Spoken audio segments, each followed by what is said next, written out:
Welcome to Board Game Binge, the place where we bring you bite-sized, bingeable board game content from across the industry.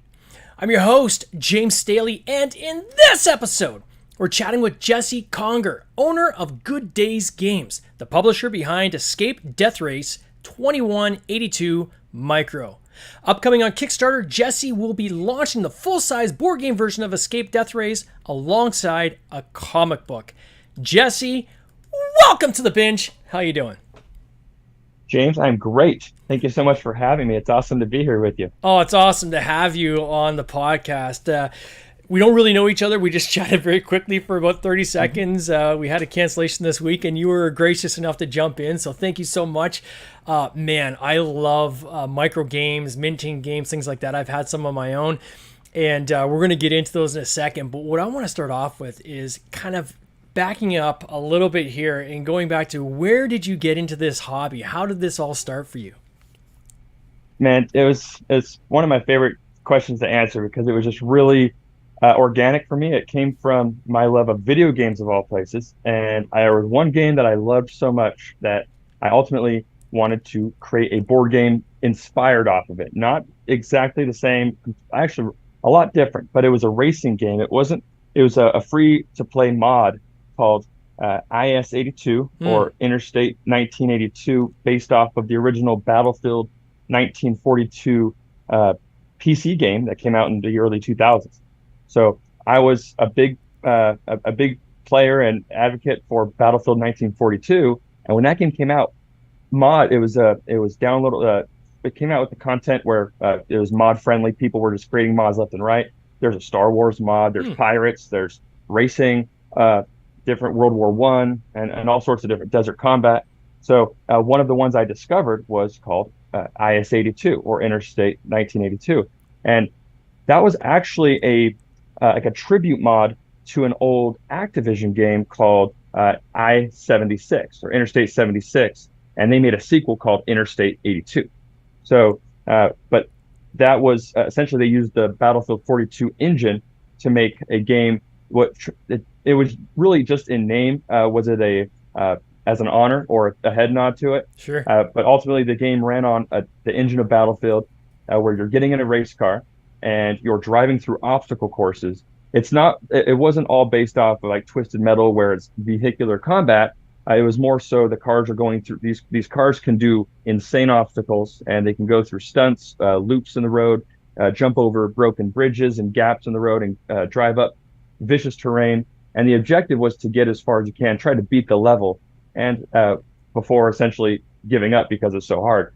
And the levels varied from actual infantry combat to vehicle combat, but the most of them, the original 12 maps had a variety of those three, but then the fans took it to another level, and they just kept making content to where when I joined, there was already about 50, 60 maps that were created, and I went ahead and made probably another 30, and then ultimately became the owner of the domain that ran that server and ran that community. It's called is82.com. And so I just took on the helm of running the community, and then after about maybe 8 years, I was just sitting at my girlfriend, now wife's old kitchen, and I just had the idea. I was actually playing the game on my laptop, and I was thinking this could make a cool board game. So I actually took one of the original levels. I contacted the guy who made it and just said, "Hey, you mind if I try to make a board game out of this?" And he said, "Sure, go for it." And what did I do? I just kept going. I just opened up a notepad, started typing rules. I started prototyping, and then the whole process led me to watching how to make board game videos, previews, all the different content that a lot of reviews and previews for board games. That's when I found like the Tabletop Show and learned about Dice Tower and all of their top 10 videos. Sure. A lot of those things started to come into my radar. So I'd be sitting there making notes and doing prototypes with watching these, learning about new games that are coming out and older ones. And it took a little while before it finally caught my attention. Like, let me play some of these other games that have come out. I think one of the first ones I finally bit the bullet and bought was Stone Age. And Okay, Forbidden Island and Forbidden Desert. Went and got those pretty quick. And from now, I mean, I have about 100 games behind me. Yeah. So it turned into a bit of a crazy passion at the same time, where I was doing board game nights regularly. I do have a shelf of opportunity of unplayed games. Unfortunately, I got to get into. I've never heard it And called that, shelf of opportunity versus shelf of shame. yeah, it's the nice way to look at it. Shelf Yeah, of opportunity. I have to remember that one. Yeah, yeah, card games are hot right now. Clearly, you've got Heat. You've got what's the Vendetta game? Is the other one? Anything to do with racing and the kind of this whole Mad Max approach to yeah. car racing in the board game industry seems to be doing well. And clearly, you seem to be really passionate about this specific IP. What were you doing before this? Like, is this the one thing, the catalyst that got you into the board game industry? Were you board gaming before that, or? I grew up the youngest of four, and my brother being he was 6 years older than me, two sisters in between. Any games we played at home, I was sure to lose. Yeah. So I grew up with the classics, nothing modern, from the Monopolies to the from the Clues, those types of games. And my brother loved Axis and Allies and Magic, and of course comics, and he shared all those with me. And there's a point where I didn't really get that interested playing with him, learning from him, because I just maybe it was a preset mentality that he was going to win, and maybe I just wasn't as thrilled to play. So Sure. for the most part, he had friends. We both had friends who'd come over. He'd introduce them or they'd sit there for hours playing Axis and Allies, and I wanted nothing to do with it. He even tried to teach me Magic once, and I said, you know what, I'm good. I'm going to go sit there and play this interstate game. I'm very happy and content. So yeah, this was the catalyst that actually got me into the industry. Before this, it was just work and play. Go to work. I was doing construction a lot at the time, and that has all progressed as well. But then it was just working games, video games for the most part, and Now, reading, and then now board games. are you still working? Like, is this still like, obviously it's I'm sure it's just a hobby. Like, do you still have a day job, or what do you do during the Oh day? yeah, yeah. I in the day I am a area sales manager. I sell storage buildings and garages, Oh wow. and I've been with the company now for 20 years. So they're a great company, and we're nationwide in America. So we're all over the place. So I've been able to enjoy a great career, and then as a passion project, maintain and pursue the Good Days Games, and just trying to get my ideas to bring it across the finish line. Yeah. And how often when you're driving in the car, are you thinking about iterations of your game? It's it's uh it's scary how often I am. It's because by the time I get home, my thoughts are so spent on thinking about it. Yeah. And of course I have other things to take care of. We have a 6-month-old now at Oh, home. It's congrats. our first child. And so by the time I get home, I usually don't have a whole lot of time to actually start making those things happen. It was in those first golden years, as I'll call it, of making the game that I actually started on a macro version of this micro game. Mm. And are you familiar with the Game Crafter? Of course. The website, the Yep. Game Crafter. So that was where my game's humble beginnings actually became a published reality. After working years on a prototype for the bigger version, and I was using their website to print things out, and then I realized, well, they came up with a contest back in 2019 called the Mint Tin Challenge, Yep. and ultimately I saw that, and it inspired me to streamline everything I had into a smaller, micro version. Did you enter And the Minton Challenge? I entered it. There was about 160 participants. I got right there at about 82, my lucky number. Oh, nice. And so I got right there in the middle. I didn't do a great job at promoting it, so that's what it boiled down to: is sending it out to all your friends and social medias and emails, and just getting it out there to the people. Say, hey, get on here, vote for it, because it was a voting system, and of course, participants could vote for others as well. And so organically, I got about midway through, but I didn't place. But it's still the game is published on their website, Oh, that's cool. and yeah, so it's still there actually. And then what I did for a campaign, the one in 2020 I ran, I actually ended up just because when they print the game, they send it in a sheet of paper, and you have to pre-pluck everything out, and then put everything in the tin, put the stickers on it. So I actually acquired multiple copies, and then I pre-packaged them to where it'd be an easier thing for a customer to purchase, where it's already sealed. Sure. So yeah, that Game Crafter was my humble beginnings, and they're a great set of people over there. How hard was it for you to shrink your game from a board game size down to Minton? Surprisingly easy. The Once I realized the way the cars move mechanic, and it just hit me like a bucket of water once I realized what needed to be done. There is movement, there's role-based movement, and there's card-based movement in the game. This game, I actually created a D4. I wanted to put a dice in here, but I couldn't fit it. So I created a D4 draw deck of 4 cards, and simply just you shuffle these cards, and whatever you reveal, that's the game comes with 20 road tiles. Those road tiles are they're interchangeable, so the road's different every time. If I had on your intro, I think you had a picture of the game laid out. Yeah. But the once I realized, so okay, you have a start tile and you have all the characters on it. You draw a card. That's how many road tiles you draw, and you create a new road that's changeable every time. And you move your character up to that many spaces. And so just creating the new road was different because the original was a linear track, which I've still been doing some prototyping. And that one I'm looking to have that one come out in next year. Wow. And then you've been doing like conventions and stuff as well, or I think I was reading somewhere that you are actually like you go and you sell this, right, at different events and so forth as well. Yeah, exactly. So the micro game, which is already out, that one, they're both titles. The new one coming out to this next Kickstarter, it's the micro LS edition. So the original one did not have the LS edition off the back. It was just micro. So this one, yes, I've been going to Strategicon. They have the GameX out there at the Los Angeles airport at the Hilton. They do that 3 times a year, and I've gotten great relationships with those who run it over there. Shout out to Victor. And so 3 times a year we try to make it to each one of those events. And there's President's Day, Labor Day, Memorial Day weekends. They're doing those, so they run for a whole weekend. And then I did Dice Tower 2020. It was right before, actually 2022. I went as a attendee in 2020 before COVID. Literally like days before lockdown happened. Yeah, was that last convention I went to as an attendee, and then 2022 I did it as an exhibitor, and I got a demo the game there with thousands of people. It was really fun, and just playing the game over and over, getting to see people's reactions, and learning that the game is unique every time. It's been a thrill.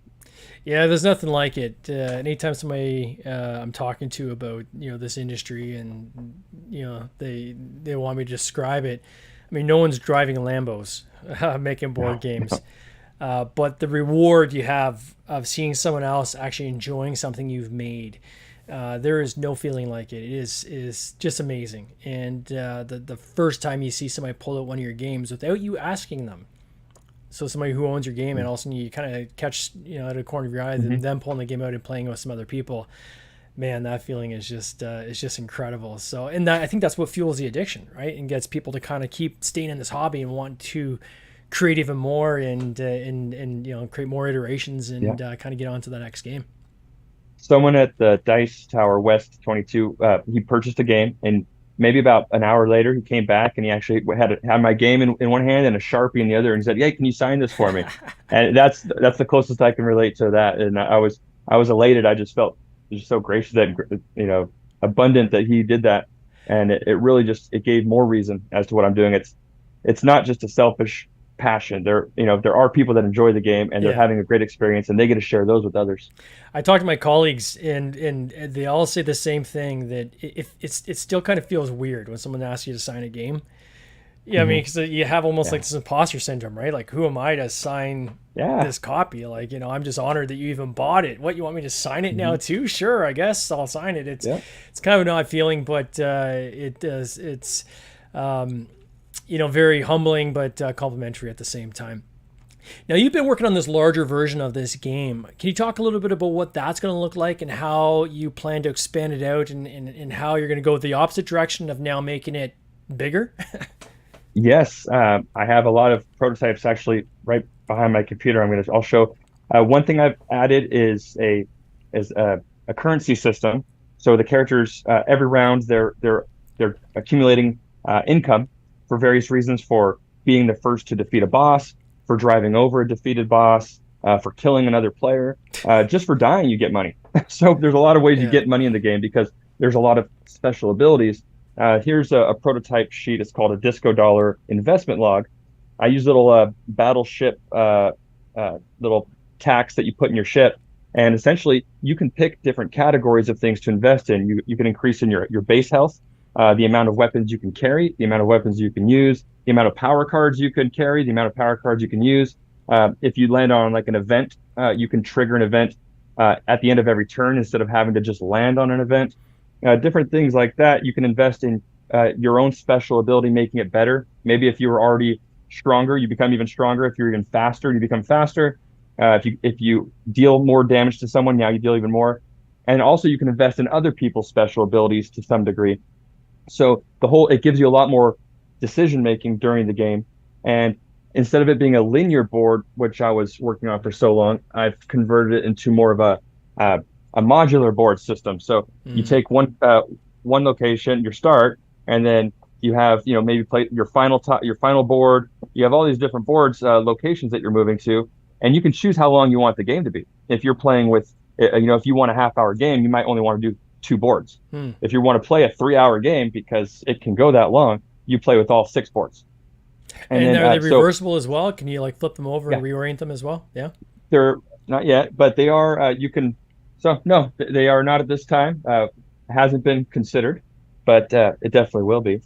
I've included figurines for each character. It is a card-based game, but what I've done is on the. Let me show you. So players have like. We'll use descriptive language for those who are listening.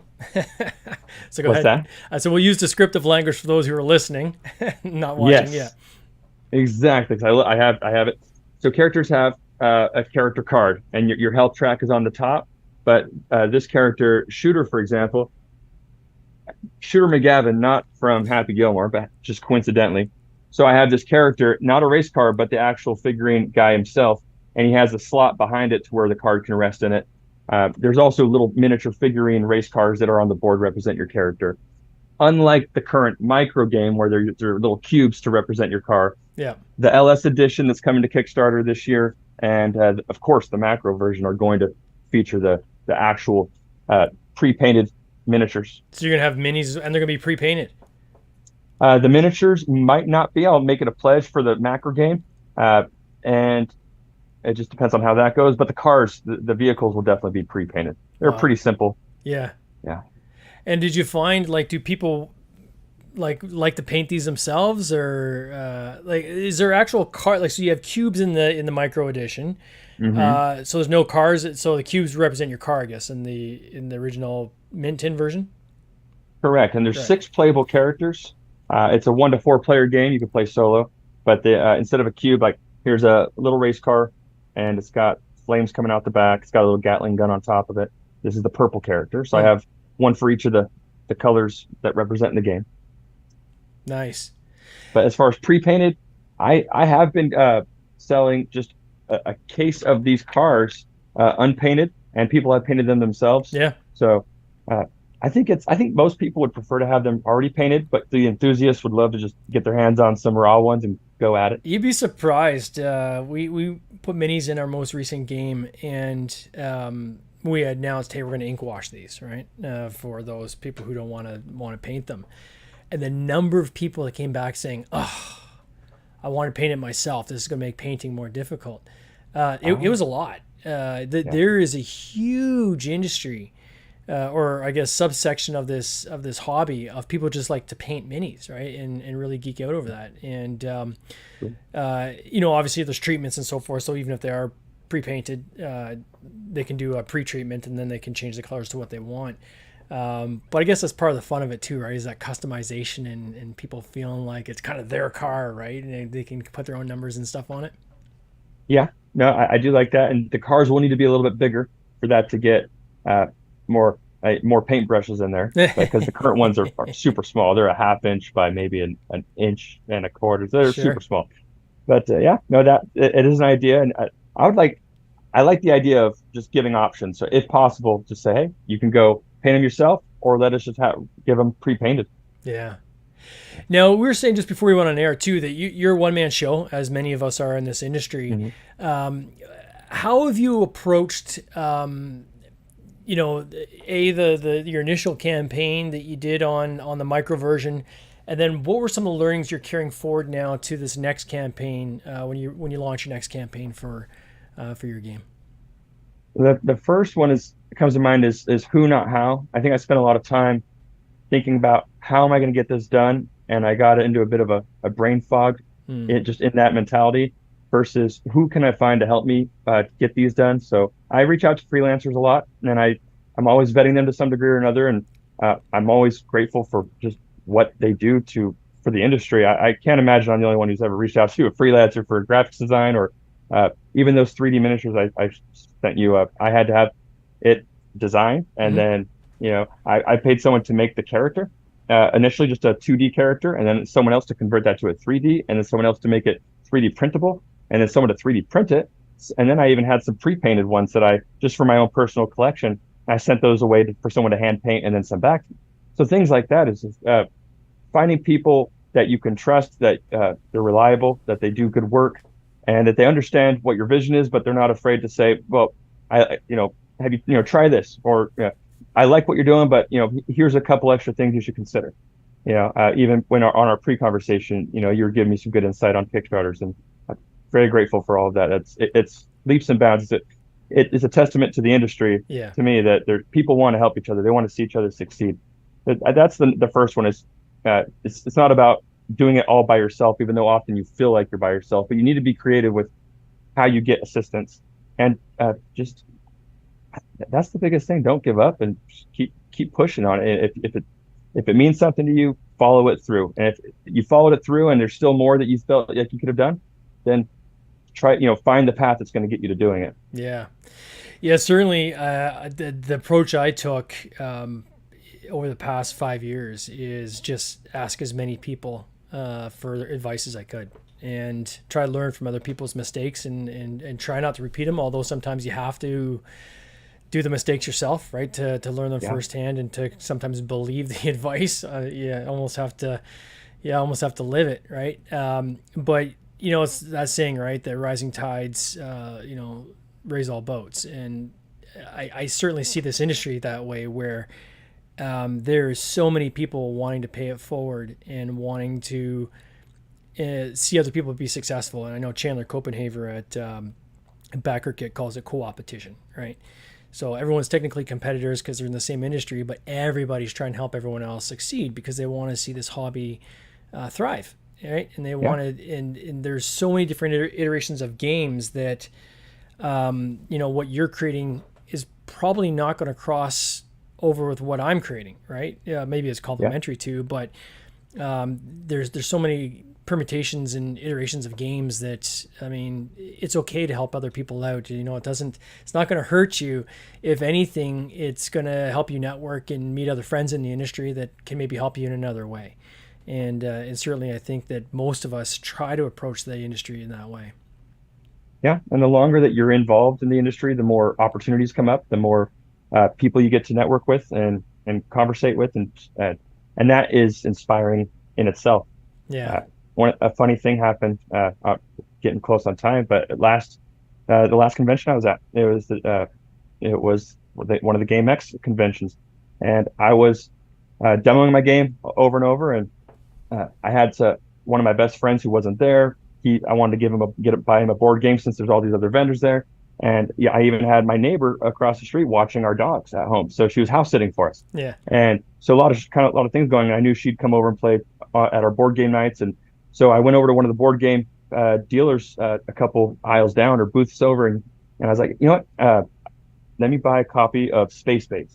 And I actually, because I knew they both loved it, let me get 2 copies of this. I'm just going to buy it for them. And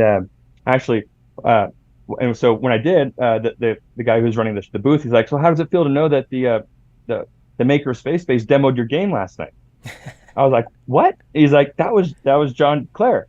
I was like, no way. And he's like, yeah. I was like, I didn't even realize. I didn't know what he looked like. And I heard he was at the convention that weekend doing like a talk, a presentation or of sorts. So yeah, he actually came back. Him and his wife had showed up, and both of our wives have little babies with them, and they were just they were talking, and I demoed the game to him and showed him what it was about.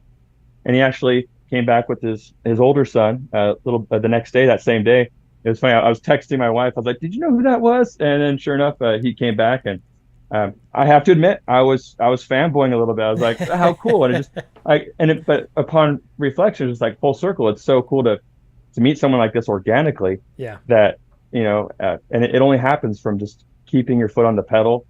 Pun intended, for my micro games, but just keep doing what you're doing, and things start to eventually happen in ways you wouldn't expect. And and Yeah, you didn't say the game was awful, so that's good. Well, that's great advice. And just keep trying to meet as many people as you can in the industry. Yeah. You'll be surprised how much stuff will just kind of naturally fall into place when you do that. Just absorb as much as you can from others, and it's going to kind of come along. After these games are done, are you going to keep kind of flushing out the same kind of car IP, or have you've got a big collection of games, started thinking of broadening even outside of cars and racing? I'm sticking to this IP for a while. I want to create a little mini universe within it, and of course the comic books they're coinciding. I'm doing a 10-part comic book series, and the first 9 comic books essentially are prequels to the micro and the macro game. And cool. It's introducing all the characters, and then once that happens, I already have a sequel to the macro that is what happens to the characters after this Deathrace. What goes on after that, and so I do have more in line for that. And I thought about it: should I make another set of 10 comic books to go along with the new game? And so the wheels are turning, and it's like, wow, I can definitely ride this for a while, especially now that I'm adding some literature. I love to write. Fantasy, science fiction are my jam. So for now, I do have some other ideas I've thought about, and I look forward to being able to talk about those, but I don't think it's the right time. And then same thing, did you have to contract those out to like a freelancer to help with like the illustrations and so forth, or how did you approach that? Absolutely. I might have showed you. I did show you this earlier, but here's a cover for the Cammy Zooka. This is the Action Pose Volume 1 of the Escape Deathrace 2182. It's the Legendary Stratos League, essentially. So the whole comic books are going to be called the Legendary Stratos League, but this mini series is Escape Deathrace. And yes, I wrote the comic book and then hired someone to illustrate it. A awesome gentleman, Ricardo in Argentina, did that for me. And on my Kickstarter page, there's a trailer. I had another awesome individual create a trailer. He animated that comic into a minute and 15-second trailer that came out beautiful. And I had a voice actress do the voiceover for the script, and she did a phenomenal job as well. So it definitely takes a team to do things, and sometimes it's not a team member that works in the cubicle or the office next door, or it might not be your best friend or a family member. It might be just a total stranger, and it's okay to do that. Yeah. And then how do people follow along this? So I know you have got a Kickstarter link up, which is kind of the preview or the kind of the advanced kind of notification page. But on your website, is there a way people can get to like your email list, or they can follow you on Facebook, or how best do people kind of interact with this story and follow this along? Yeah, absolutely. It's GoodDaysGames.com. That's the best place to reach out and get subscribed to our newsletter. You can find me on Instagram. And of course, the Kickstarter, the pre-launch, that would be a great way to find us as well. Oh, amazing. Well, Jesse, I want to wish you all the best with this IP. It sounds really exciting, and certainly you're passionate about it, and your passion certainly comes through when you're talking about it. I can't wait to see when you launch this. Hopefully reach back out to us, let us know, so we can give the audience a heads up when your next Kickstarter goes live, and we'll go from there. Thank you so much, James. I appreciate it. No problem, my friend. All the best. Cheers. This has been an episode of the Board Game Binge podcast, hosted by James Staley, produced by James Staley and Mike Bruner, with original music by Nick Smith. If you would like to watch these interviews live, simply subscribe to our YouTube channel, Board Game Binge, and you'll get access to live interviews, giveaways, and interesting board game content from across the industry. I can't wait for you to join us. See you next time.